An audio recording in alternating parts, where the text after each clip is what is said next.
So I'm Dan, you're doing the first section recording, correct? Yes. Okay, all right. So I'm gonna go ahead and get started. If you guys want to turn with me to 2 Peter. I gotta do the mute, unmute thing.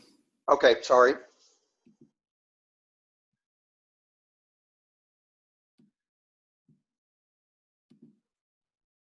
All right, Jim, can you hear me?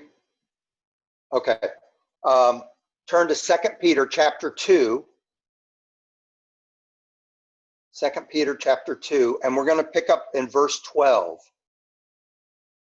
Now, it's kind of important that I recap because this kind of jumps right into something without any explanation. So just by way of recap, 2 Peter, what it's about is wolves among the sheep. And Peter's pretty bent out of shape that false teachers had already entered the church. They were spinning up lies that were leading people astray.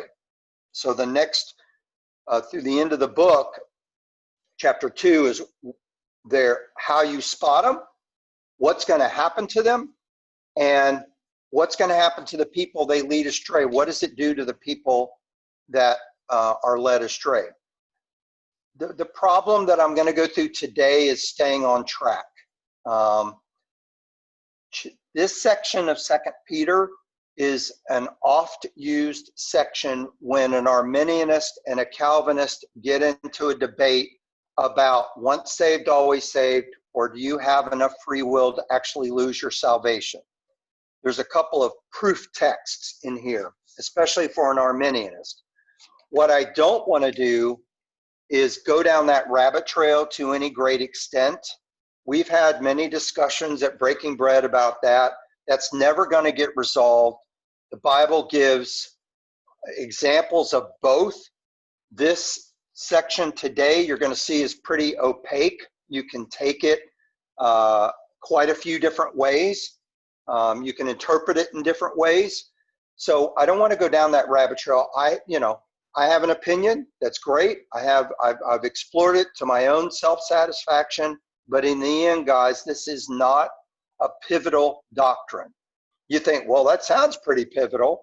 Well, pivotal is an Arminianist and a Calvinist both believe that Jesus died on the cross for their sins, took the punishment for those sins, rose from the dead, and by believing in him, by faith and faith alone, they have eternal salvation. So they all have mere Christianity, the basics.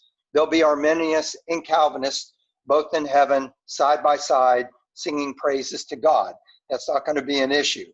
But today you'll see a couple of those passages. It'll be obvious when we get to them. I'll point them out. Not clear on some of the passages if it's referring to the false teachers or the poor sheep that are following them. You can see how it reads both ways. So it isn't germane to your main point, your main takeaway point. So without any further ado, join me in verse 12. He's talking about the phony false teachers.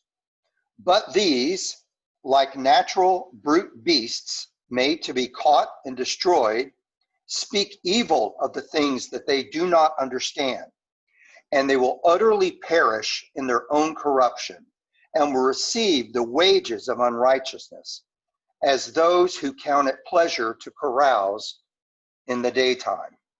So in no uncertain terms, beyond any shadow of a doubt, Peter's saying they are spiritually doomed. They're sealed for destruction.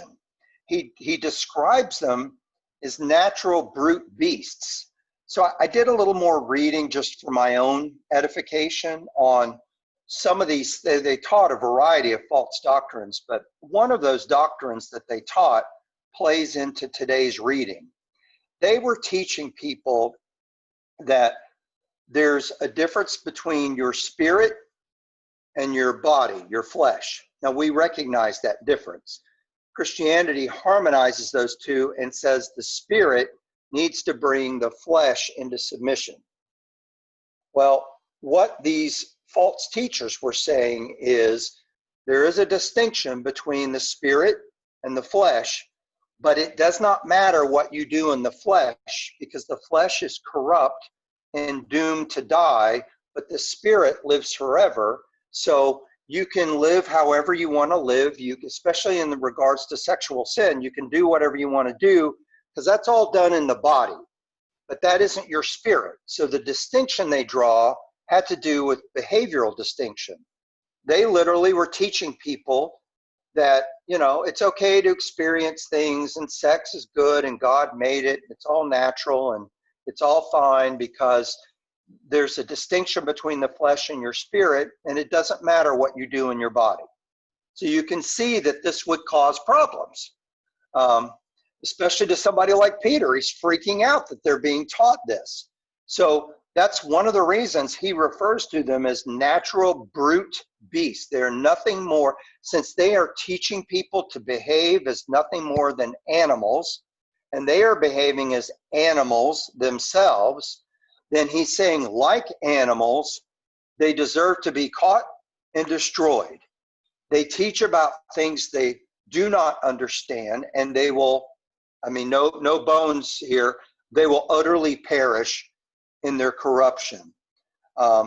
So they're going to receive what is their due. They're building up these acts of unrighteousness as teachers, leading people astray, and they're going to get what's coming to them, if I could just paraphrase that. The last section here in 13, he says, as those who count it pleasure to carouse in the daytime. What's he talking about? Just think about this for a second. Think about your pre-Christian days. Think about where most of the acts of sin, whether that's, you know, most people don't go out drinking at 9 in the morning. They do it at night. Most people, you know, to get drunk. Most people, if they're out looking to score a drug deal, I mean, you could do it during the day, but they're looking for the cover of darkness. Ladies of the evening. Look at all the phrases that we have. This is all done under the cover of darkness. Somehow darkness being related to the darkness of their sin. It obscures what they're doing. There has to be some implication what they're doing must be wrong, because they want darkness to cover it.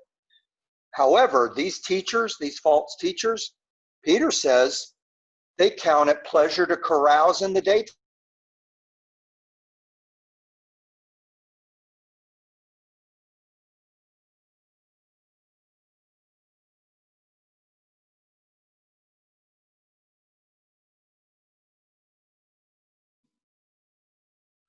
I think we lost Lynn, so probably just going to close the meeting up and then we'll all sign back in.